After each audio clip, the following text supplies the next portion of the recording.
Bismillahirrahmanirrahim. Assalamualaikum warahmatullahi wabarakatuh. Saudara-saudaraku sekalian yang dirahmati oleh Allah Subhanahu wa Ta'ala, pada video kali ini akan kita bahas beberapa informasi tentang santri yang durhaka kepada guru.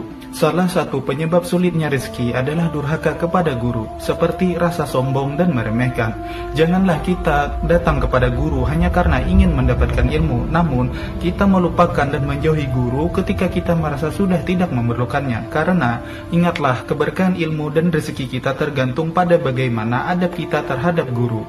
Ada sedikit kisah di kota Tarim tentang seorang murid yang durhaka kepada gurunya. Tepatnya belasan tahun yang lalu, ada seorang pelajar yang sedang belajar di Robat Tarim Hadramaut, yang saat itu diasuh oleh Habib Abdullah Asyatiri.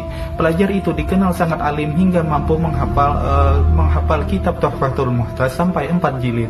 Pelajar itu sangat terkenal, semua tahu bahwa dia sangat alim, bahkan dia dianggap sebagai calon ulama besar di suatu hari nanti. Pada suatu hari, di saat Habib Abdullah mengisi pengajian rutin, tiba-tiba Habib bertanya tentang pelajar yang sangat terkenal alim itu.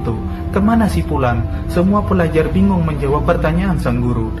Ternyata pelajar yang dimaksud tidak ada di pondok, melainkan dia keluar berniat untuk mengisi pengajian di kota Mukalla tanpa izin sang guru.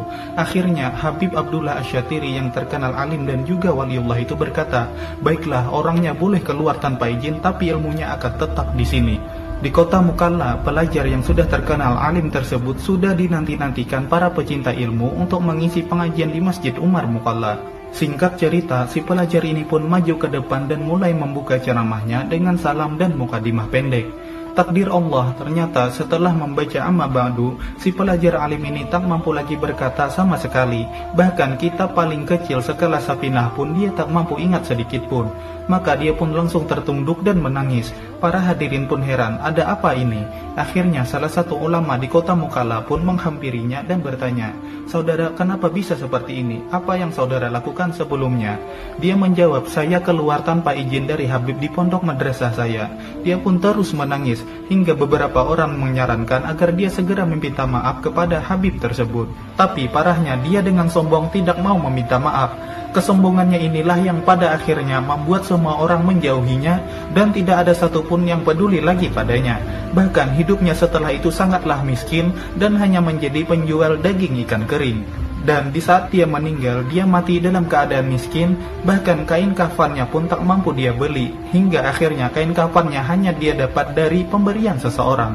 Pelajar yang manfaat bukanlah yang paling banyak hafalannya, bukan yang paling bagus penjelasan kitabnya, bukan yang selalu juara di kelas, tapi santri yang bermanfaat adalah yang paling hormat dan taat kepada gurunya, dan menganggap dirinya bukanlah siapa-siapa di hadapan gurunya. Semoga kita bisa mengambil pelajaran dari kisah ini dan kita diberi hati yang tawadhu, patuh terhadap guru-guru kita, sehingga kita bisa mendapatkan berkahnya dan jauh dari murka Allah Subhanahu wa Ta'ala.